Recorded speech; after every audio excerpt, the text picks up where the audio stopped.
करते हैं Donald Trump की उस प्लान की जो ईरान को लेकर ट्रंप के दिमाग में चल रहा है, और वो प्लान है ईरान को शमशान बनाने का।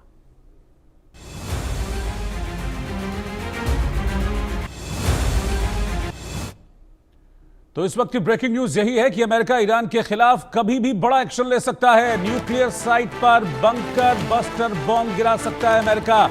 इस वक्त की ब्रेकिंग न्यूज मैं आपको बता रहा हूं, 80 से 100 फीट नीचे फोर्दो में न्यूक्लियर प्लांट है, और इस तरह की इनपुट्स मिल रहे हैं कि अमेरिका अपने बॉम्ब गिरा सकता है। Bunker buster bomb, bunker buster वो बॉम्ब होता है जो जब बंकर्स पर गिरता है तो उसे भी धमाके के साथ उड़ा देता है, क्योंकि बंकर्स को बेहद मजबूत और बेहद सुरक्षित माना जाता है। ऐसे ही अपने बंकर्स में अपना जो न्यूक्लियर मटेरियल है वो छुपा कर रखा हुआ है ईरान ने। तो ऐसे में अमेरिका बंकर बस्टर बॉम्ब का इस्तेमाल कर सकता है। ये खबरें सामने आ रही हैं क्योंकि जिस तरह से ट्रंप के एक्शंस देखे गए हैं, फिलहाल मैं पिछले 24 घंटों की बात करूं तो वो एक्शंस यही कह रहे हैं कि ट्रंप कभी भी एक बड़ा कदम उठा सकते हैं ईरान के खिलाफ, क्योंकि ट्रंप ने कल कहा था कि तेहरान खाली कर दो, कुछ बड़ा होने वाला है। और उसके बाद अचानक से ट्रंप अपना G7 बीच में छोड़कर वापस अमेरिका लौट आए, और अब जो एटीट्यूड है ट्रंप का वो ये बता रहा है कि ट्रंप कुछ बड़ा कर सकते हैं ईरान के खिलाफ।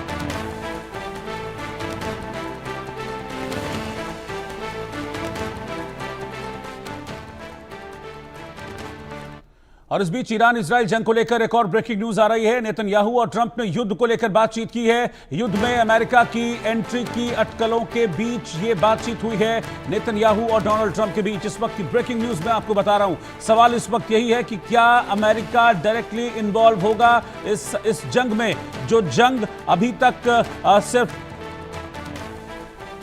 इजराइल और ईरान के बीच चल रही है। क्या उस जंग में डायरेक्टली अमेरिका की एंट्री होगी, ये एक बड़ा सवाल है। लेकिन इस बीच मैं आपको बता दूं कि डोनाल्ड ट्रंप और नेतन्याहू के बीच फोन पर बातचीत हुई है। इससे पहले भी नेतन्याहू ने फोन पर बात की थी जब फ्राइडे को सुबह पहली बार इजराइल ने अटैक किया था ईरान पर। उस अटैक की जानकारी नेतन्याहू ने फोन पर अमेरिकी राष्ट्रपति और भारत के प्रधानमंत्री नरेंद्र मोदी को दी थी, और अब दोबारा से दोनों नेताओं के बीच बातचीत हुई है। लेकिन इस बीच सबसे इंपॉर्टेंट है ट्रंप का एटीट्यूड, और ट्रंप का एटीट्यूड ये कह रहा है कि कभी भी ईरान में कुछ बड़ा हो सकता है। अजय जांडियाल मेरे सहयोगी इस वक्त साथ में जुड़ रहे हैं। अजय, ये ट्रंप इस वक्त जिस तरह की बात कर रहे हैं, कल उन्होंने कहा तेहरान खाली करो, फिर उसके बाद कहा कि कुछ बड़ा होने वाला है, जल्दी खाली कर दो तेहरान, और उसके बाद हमने देखा कि लंबी लंबी लाइनें तेहरान में लग गई थी वहां से भागने वालों की।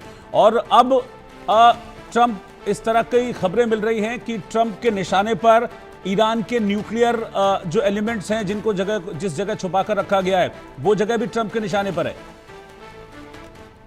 देखिए रोहित, एक चीज तो कल ही साफ हो गई थी, और ये पहले से भी कहीं ना कहीं देखा ही जा रहा था कि इनडायरेक्ट तरीके से अमेरिका पहले से इस जंग में शामिल है। और खासतौर पे अगर आप देखें तो कल के बाद की घटनाओं को, जब G7 से ट्रंप की वापसी और उसके बाद ये कहना कि बंकर बस्टर बम जो है वो डाल सकता है अमेरिका, तो उसका मतलब साफ है कि ट्रंप या फिर अमेरिका जो है वो नहीं चाहता कि किसी भी तरीके से ईरान जो है वो परमाणु हथियारों का आविष्कार करे। और इस चीज को लेकर ही ये जंग जो है वो शुरू हुई थी, और इजराइल ने इस हमले से पहले अमेरिका को साफ कर दिया था कि वो इस हमले को अंजाम देने वाला है। अमेरिका इस चीज से वाकिफ था। तो अब कहीं ना कहीं इस चीज की जो आशंका है कि ट्रंप भी हमला कर सकते हैं, तो इस पे अगर आप देखें तो ये लगातार जो हो रहा है, इसके पीछे की वजह बड़ी साफ है।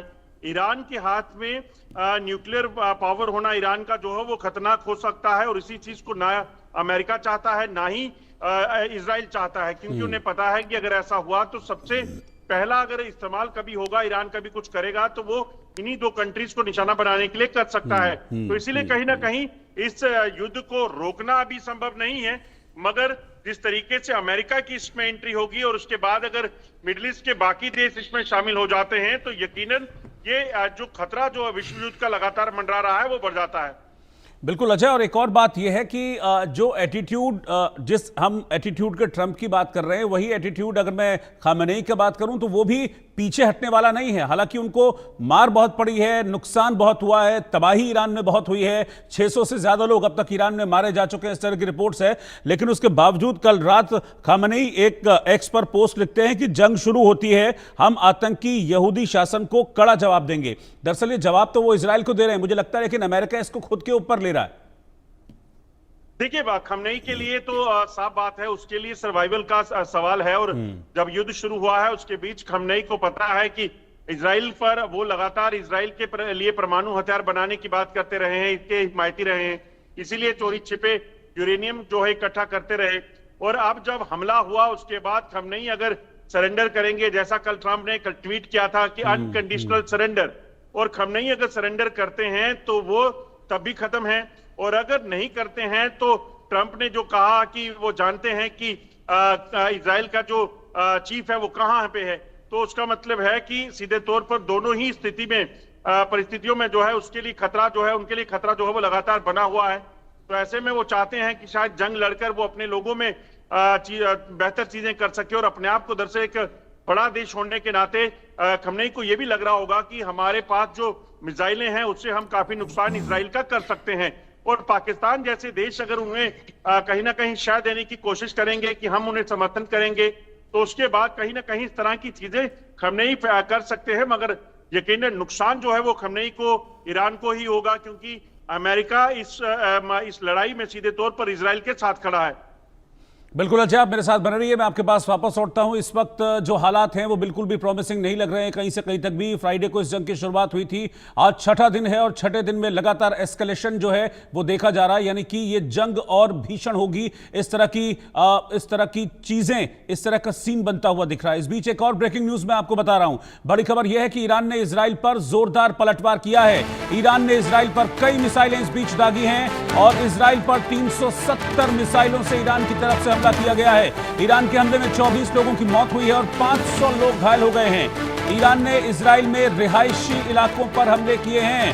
370 मिसाइलों के जरिए ये अटैक्स ईरान की तरफ से किए गए हैं। और मैं जिस सोशल मीडिया पोस्ट की, एक्स की पोस्ट की बात कर रहा था खामेनी की, वो यही है उनका जवाब। एक बार फिर से मैं बता रहा हूं कि खामेनी ने कल रात लिखा क्या था। उन्होंने कहा था कि जंग शुरू होती है, यानी कि ईरान ने भी जंग का ऐलान कर दिया। हालांकि जंग का ऐलान उसी दिन कर दिया था जब हमने मस्जिद के ऊपर लाल झंडा लहराता हुआ देखा था, और उसको जंग का ऐलान ही माना जाता है, ऐलान जंग ही माना जाता है। और अब खामेनी ने अपने सोशल मीडिया एक्स पर भी लिख दिया कि जंग शुरू होती है, हम यहूदी शासन को कड़ा जवाब देंगे, उन पर कोई दया नहीं दिखाएंगे। और इस ऐलान के बाद आप देखिए कि 370 मिसाइलें ईरान ने दाग दी। हम कोई दया किसी पर नहीं दिखाएंगे, यानी कि सिविलियंस को भी टारगेट करेंगे। ये सीधा मतलब इस सोशल मीडिया पोस्ट का निकलता है। और अजय, जिस तरीके से अटैक हुआ है और मैक्सिमम सिविलियन इलाकों में ये मिसाइलें गिरी हैं, इसका मतलब ईरान इस चीज को लेकर तैयार है कि उसको बस मिसाइलें गिरानी हैं। कौन मर रहा है, किसकी जान जा रही है, आम आदमी मर रहा है, इसका कोई फर्क उसको नहीं पड़ेगा।